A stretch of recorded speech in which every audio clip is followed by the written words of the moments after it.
Hello दोस्तों, स्वागत है आपका आपके अपने यूट्यूब चैनल ट्रेपेजियम क्लासेस में। दोस्तों, इस वीडियो में हम बात करने वाले हैं आज विराम चिन्ह। विराम चिन्ह क्या होते हैं और विराम चिन्ह के जो प्रकार होते हैं वो कितने टाइप्स के होते हैं, चलिए देखते हैं। पहला क्वेश्चन, यदि दोस्तों आपने अभी तक चैनल को सब्सक्राइब नहीं किया है तो चैनल को सब्सक्राइब कर लीजिए, साथ ही साथ बेल आइकन को प्रेस कर लीजिए, जिससे क्या होंगी जितनी भी मेरी नोटिफिकेशन के माध्यम से जो वीडियो अपलोड होंगी वो आपको सबसे पहले प्राप्त हो जाएंगी। चलिए देखते हैं कि विराम चिन्ह विचारों को मौखिक या लिखित रूप से अभिव्यक्त करते समय हम बीच बीच में क्या है सांस लेने, रुकने या किसी कथन पर बल देने, आरोह या फिर अवरोह लाकर क्या है अपने भावों को अभिव्यक्त करते हैं। हम जो बोलते हैं विचारों को मौखिक या लिखित रूप से अभिव्यक्त करते समय हम बीच बीच में क्या है सांस लेने, रुकने या किसी कथन पर बल देने, आरोह या अवरोह लाकर अपने भावों को अभिव्यक्त करते हैं। रुकने को ही क्या है विराम कहते हैं। ये तो जाहिर सी बात है कि आपको पता होगा कि विराम किसे कहते हैं, तो रुकने को क्या है विराम कहते हैं, या फिर क्या इसी को विश्राम भी कहते हैं। ठीक है, रुकने की प्रक्रिया को व्यक्त करने के लिए लिखने में कुछ संकेत चिन्ह निश्चित किए गए हैं। जब क्या है रुकते हैं तो रुकने की जो प्रक्रिया को व्यक्त करने के लिए हमें कैसे पता चलेगा कि रुकने की जो प्रक्रिया क्या है, हम यहाँ रुक रहे हैं, तो व्यक्त करने के लिए क्या है कुछ संकेत चिन्ह निश्चित किए गए हैं, जिन्हें क्या है विराम चिन्ह कहते हैं। ठीक है, इन्हें क्या कहते हैं विराम चिन्ह कहते हैं। अब हम देखेंगे कि विराम चिन्ह कितने प्रकार के होते हैं। जो विराम चिन्ह होते हैं वो क्या है निम्न प्रकार के होते हैं। तो चलिए देखते हैं। पहला क्या है पूर्ण विराम। ठीक है, पहला है पूर्ण विराम। पूर्ण विराम को क्या है एक डंडे से क्या है रिप्रेजेंट करते हैं। नेक्स्ट है अल्प विराम। अल्प विराम में क्या है एक कॉमा से क्या है रिप्रेजेंट करते हैं। इसके बाद है अर्ध विराम। अर्ध विराम में क्या है एक कॉमा रहता है नीचे, एक ऊपर बिंदी रहती है, तो इसको क्या है अर्ध विराम बोला जाता है। नेक्स्ट है प्रश्न सूचक चिन्ह। इसको क्वेश्चन मार्क से क्या है रिप्रेजेंट करते हैं। विस्मयादि बोधक इसको बोला जाता है एक्सक्लेमेटरी साइन, तो इसको क्या है एक डंडा और नीचे एक बिंदी, इससे रिप्रेजेंट करते हैं। अगला है अपूर्ण विराम या फिर उप विराम भी, उप विराम के नाम से भी क्या है पूछा जाता है। तो क्या है दो बिंदी, एक ऊपर और एक नीचे, इसको क्या बोलते हैं अपूर्ण विराम। नेक्स्ट निदेशक चिन्ह। निदेशक चिन्ह मतलब क्या है एक डैश, बड़ी डंडी थोड़ी डैश वाली। और योजक चिन्ह को क्या बोलते हैं एक हल्का डैश। ठीक है, नेक्स्ट है कि विवरण चिन्ह। जो विवरण चिन्ह होता है दो बिंदी आएंगी, इसके बाद क्या है एक डंडा, तो इसको क्या बोलते हैं विवरण चिन्ह। नेक्स्ट है अवतरण चिन्ह। अवतरण चिन्ह में क्या है सिंगल इन्वर्टेड कॉमा और डबल इन्वर्टेड कॉमा को क्या है अवतरण चिन्ह बोलते हैं। नेक्स्ट है लाघव चिन्ह। जो लाघव चिन्ह होता है वो क्या है लाघव चिन्ह को क्या है जीरो, इसको क्या बोलते हैं लाघव चिन्ह। नेक्स्ट है हंस पद। हंस पद को क्या है ऐसे, इसको ऐसे रिप्रेजेंट करते हैं। नेक्स्ट है ब्रैकेट कोष्टक। कोष्टक में क्या है छोटा, बड़ा, मझला, ये सारे कोष्टक इसके अंतर्गत आ जाते हैं, जिनको क्या है इस प्रकार से रिप्रेजेंट करते हैं। नेक्स्ट है योग चिन्ह। योग मतलब प्लस, इसको क्या है प्लस से रिप्रेजेंट करते हैं। नेक्स्ट है समता चिन्ह। समता चिन्ह क्या है मतलब इक्वल, बराबर, इसको क्या इक्वल से रिप्रेजेंट करते हैं। नेक्स्ट है इतिश्री या अंत। जब क्या है कोई सेंटेंस कंप्लीट हो जाता है तो लास्ट में क्या है उसको इतिश्री करके छोड़ दिया जाता है, मतलब अंत है इसका। क्या है तो एक डंडा आएगा ऐसे, एक बीच में जीरो और उसके अगल बगल क्या है दो बिंदी रखी रहेंगी और फिर क्या है एक डंडा, तो इसको क्या बोलते हैं इतिश्री। ठीक है, नेक्स्ट।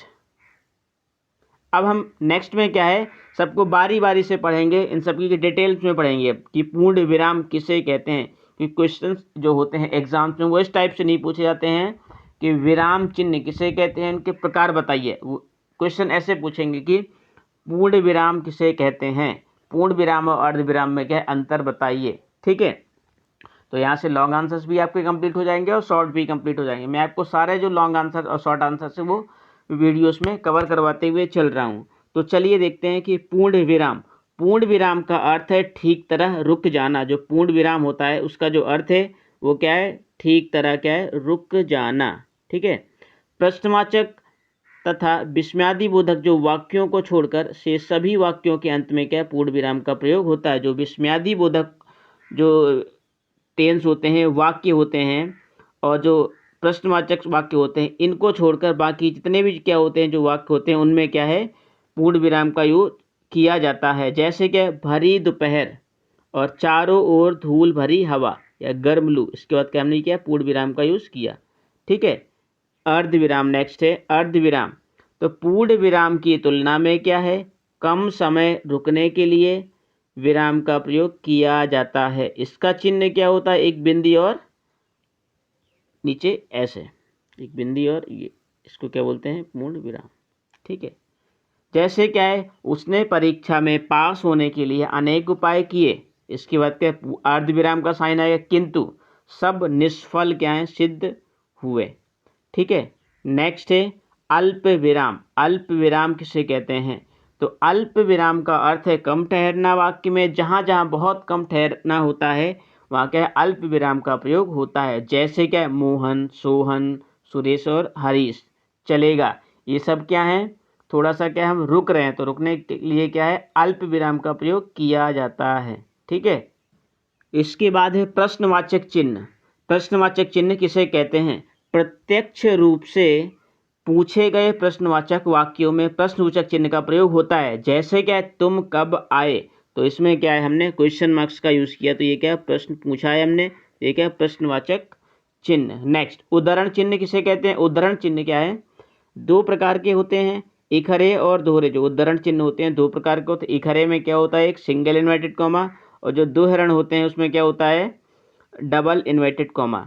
तो प्रयोग कहाँ किया जाता है, किसी लेख, पुस्तक, कविता आदि के जो शीर्षक होते हैं लिखने में होता है। जैसे कि मैंने प्रसाद जी की ममता कहानी पढ़ी, तो प्रसाद हमने लिखा, तो यहाँ पे क्या है, हमने एक सिंगल इन्वर्टेड कॉमा, इसी को क्या बोलते हैं, इखरे और दोहरे। डबल इन्वर्टेड कॉमा तो दोहरे इन्वर्टेड कॉमा, तो दोहरे बोलते हैं, और एक इन्वर्टेड कॉमा हो तो इखरे बोलते हैं। ठीक है, इसको बोलते हैं इखरे उद्धरण चिन्ह और दोहरे उद्धरण चिन्ह। नेक्स्ट, ठीक है, किसी शब्द को विशिष्टता सूचित करने के लिए होता है। जैसे क्या है, रवाना का खान, जो रवाना है उसका अर्थ है घर होता है। ठीक है, नेक्स्ट दोहरे उद्धरण जो चिन्ह होते हैं उनका प्रयोग किसी उद्धरण को ज्यों का त्यों ही लिखने के लिए होता है। जैसे फ्रांसिस बेकन का कहना है, लेखन ने दुरुस्ती आती, जो लेखन है लिखने से क्या दुरुस्ती आती है, परंतु मनुष्य में क्या है, पूर्णता पढ़ने से आती है। ये क्या है, फ्रांसिस ने बेकन ने कहा था। तो इसमें क्या हमने दोहरण क्या है, चिन्ह का प्रयोग किया। नेक्स्ट विवरण चिन्ह। विवरण चिन्ह का मतलब क्या है कि किसी कथन का विस्तार देने वाले किसी विवरण को प्रारंभ करने के लिए विवरण चिन्ह का प्रयोग होता है। जैसे निम्नलिखित विषयों में से किसी एक पर टिप्पणी लिखिए। ठीक है, जैसे हमने क्वेश्चन बोला कि निम्नलिखित विषयों में से किसी एक पर टिप्पणी लिखिए, तो इसके आगे हम क्या है, विवरण जो चिन्ह है उसका क्या है, यूज करेंगे। ठीक है, जो विवरण चिन्ह होता है वो कौन सा होता है, ये दो बिंदी और एक डंडा, ये। नेक्स्ट निर्देशक चिन्ह किसे कहते हैं। निर्देशक का प्रयोग क्या है, निम्न प्रकार से किया जाता है। जैसे तुलसी ने कहा, इस परहित सरिस धर्म नहीं भाई, तो इसमें क्या है, जो इसका जो प्रयोग है वो कैसे किया है हमने, यहाँ पे ये इस टाइप से। ठीक है, इसको बोलते हैं निर्देशक चिन्ह। नेक्स्ट है विस्मयादि बोधक, एक्सक्लेमेटरी साइन। विस्मयादि बोधक जो होते हैं उसका जो हर्ष, घृणा, आश्चर्य आदि भावों को व्यक्त करने के लिए विस्मयादि बोधक चिन्ह का प्रयोग किया जाता है। जैसे क्या है, अरे पप्पू पास हो गया, तो यहाँ पे क्या है, अरे के बाद क्या आएगा, एक्सक्लेमेटरी का साइन। ठीक है, विस्मयादि बोधक, इसको क्या बोलते हैं, विस्मयादि बोधक। ठीक है, नेक्स्ट, इसके बाद नेक्स्ट है अपूर्ण विराम। अपूर्ण विराम किसे कहते हैं, किसी शीर्षक को उसी के आगे व्यक्त करने के लिए क्या है, अपूर्ण विराम कहते हैं। किसी शीर्षक को व्यक्त करने के लिए उसके आगे क्या है, एक अपूर्ण विराम का चिन्ह लगाया जाता है। जैसे कादम्बरी एक अध्ययन, तो ये हमने क्या है, यहाँ पे कादम्बरी के बाद एक अध्ययन, तो कादम्बरी में हमने दो बिंदी यहाँ पे रख दी, तो ये क्या है, अपूर्ण विराम। नेक्स्ट योजक चिन्ह। जो योजक चिन्ह है उसका प्रयोग कहाँ पे करते हैं, विलोम शब्दों के बीच या दो समानार्थी शब्दों की पुनरावृत्ति के बीच योजक एवं द्वंद्व समास के बीच क्या है, डैश योजक चिन्ह का प्रयोग किया जाता है। जैसे क्या है, भाई बहन, इसके बीच में क्या है, योजक चिन्ह का प्रयोग करेंगे। दिन रात, घर घर, इसके बीच में जो साइन यूज हुआ है वो क्या है, योजक चिन्ह। ये साइन, इसको क्या बोलते हैं, योजक चिन्ह। नेक्स्ट अवतरण चिन्ह। जो अवतरण चिन्ह है वो किसे कहते हैं, किसी भी कथन को उसी के शब्दों में उद्धृत करने के लिए क्या है, अवतरण चिन्ह का प्रयोग किया जाता है। जैसे क्या है, हमने डबल इन्वर्टेड कॉमा, इसको क्या है, डबल इन्वर्टेड कॉमा से क्या हमने बंद कर दिया, तो ये क्या है, अवतरण चिन्ह। नेक्स्ट, इतिश्री। इतिश्री का जो यूज होता है वो कहाँ पे किया जाता है, इसका जो साइन होता है वो अभी बताया था हमने, एक डंडा और दो बिंदी, फिर जीरो, फिर दो बिंदी और एक डंडा। ठीक है, किसी लेख या रचना के अंत में इतिश्री का प्रयोग किया जाता है। जैसे क्या है, कोई लेख लिखा, ठीक है, कोई लेख है तो उसमें क्या है, इतिश्री का लास्ट में ऐसे, इसको ऐसे यूज किया जाता है, ये ठीक है, दो बिंदी। दोस्तों अगर आपको वीडियो पसंद आई है तो चैनल को सब्सक्राइब कीजिए, शेयर कीजिए, ज़्यादा से लोगों से कमेंट करवाइए। Thanks for watching. जय हिंद।